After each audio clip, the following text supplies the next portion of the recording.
வணக்கம் மக்களே. இன்றைக்கி நான் வாழைக்காயை எங்கள் அம்மாக்கிட்ட கொடுத்து சமைக்க சொல்ல போகிறேன். அம்மா, கடையில் வாழைக்காய் ஒன்று வாங்கிட்டு வந்தம்மா, எனக்கு ஏதாச்சும் டிஃப்ரெண்ட்டாக செஞ்சு கொடுங்கம்மா. எங்கள் அம்மா பஜ்ஜி செஞ்சு தரட்டான்னு கேட்டாங்க. நான் பஜ்ஜிலாம் எனக்கு வேணாம்மா, எனக்கு டிஃப்ரெண்ட்டாக என்ன செஞ்சு கொடுக்கணும்னு கேட்டேன். உடனே போய் நான் சொல்கிற பொருளெல்லாம் நீ போய் கடையில் வாங்கினுவா, நான் செஞ்சு தரேன்னு சொல்லி என்னை கடைக்கு அனுப்பி விட்டாங்க. அதுக்குள்ளே எங்கள் அம்மா என்ன பண்ணாங்கன்னா, வாழைக்காயுடைய அந்த ரெண்டு சைட்லேயும் இருக்கிற பகுதியை கட் பண்ணிவிட்டு தோல் நல்லா சீவிட்டு அதை நல்லா குச்சி போல் நல்லா கட் பண்ணி எடுத்துக்கிட்டாங்க. பட்டையாக இல்லாமல் நல்லா குச்சியாக இருக்கிற மாதிரி வாழைக்காயை கட் பண்ணிட்டாங்க. இன்றைக்கி பஜ்ஜியை விட நல்லா சூப்பரான ஒரு ஸ்நாக்ஸ் சாப்பிட போகிறோம் பொழுது. ஏதோ டிஃப்ரெண்ட்டாக செஞ்சு தர போகிறாங்க. நான் அதுக்குள்ளே அவங்க சொன்ன பொருளெல்லாம் வாங்கிட்டு கொடுத்துட்டேங்க. அவங்க நல்லா குச்சியாக என்ன பண்ணாங்கன்னா, இதை கட் பண்ணிவிட்டு அதை தண்ணிக்குள்ளே போட்டாங்க. தண்ணிக்குள்ளே ஏமா போடுறேன்னு கேட்டேன்.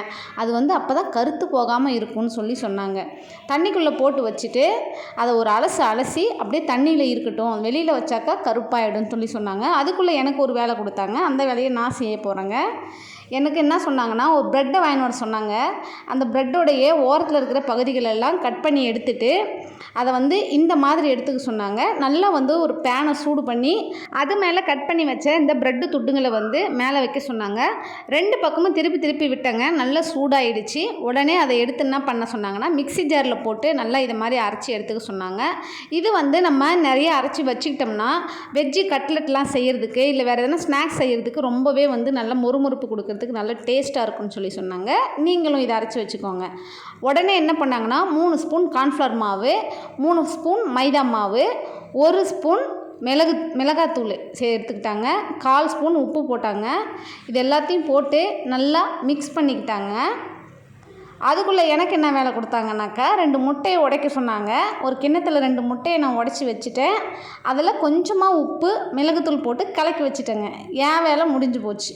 உடனே என்ன பண்ணாங்கன்னா, வாழைக்காய் அந்த கட் பண்ணி வச்சுருந்த குச்சி போல் இருந்த வாழைக்காயை தண்ணியிலேருந்து எடுத்து உடனே இந்த மாவில் போட்டாங்க. அடுத்தது உடனே இந்த முட்டையில் கலக்கி வச்சுருந்த முட்டையில் அப்படியே ஒரு நனைச்சாங்க. அந்த மாவு நல்லா வெளியே வராமல் நல்லா சூப்பராக இருந்துச்சுங்க. அதுக்கு அடுத்ததாக நம்ம அரைச்சி கொடுத்துருந்த பிரெட் க்ரம்ஸில் போட்டு ஒரு பெரட்டி எடுத்து ஒரு தட்டில் வச்சுட்டாங்க. இதே மாதிரி அந்த வாழைக்காய் துண்டுகளை எடுத்து நம்ம மிக்ஸ் பண்ணி வச்சுருந்த அந்த மைதா மாவு கார்ன்ஃப்ளவர் மாவில் பெரட்டி எடுத்துட்டு, அடுத்தது நம்ம கலக்கி வச்சுருந்த முட்டையில் போட்டு டிப் பண்ணி எடுத்துட்டு உடனே பிரெட் க்ரம்ஸில் போட்டு ஒரு பெரட்டி எடுத்து எல்லா வாழைக்காய் துண்டுகளையும் இதே மாதிரி எடுத்து வச்சுக்கிட்டாங்க. அதுக்குள்ளே என்னை அடுப்பு பற்ற வைக்க சொன்னாங்க.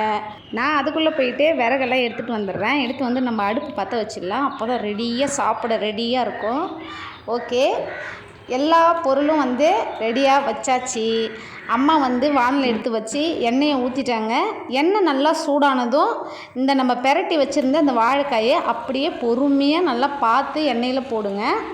எண்ணெய் தெறிக்காமல் மீடியமாக வச்சுக்கணும். அனலை அதிக அனல் இருக்கக்கூடாது. பொறுமையாக ஃபஸ்ட்டு போட்டதும் கொஞ்சம் திருப்பாமல் நல்லா சூடு ஏறி அது நல்லா பொரிஞ்சதும் அதுக்கப்புறமா தான் நீங்கள் காய்களை திருப்பலாம். எப்படி வேணாலும் உடையாமல் வரும். போட்டதும் உடனே திருப்பக்கூடாது. இதே மாதிரி நல்லா பார்த்து பக்குவமாக திருப்பி சூப்பராக அது நல்லா உள்ளதே நல்லா வெந்து வரணுங்க.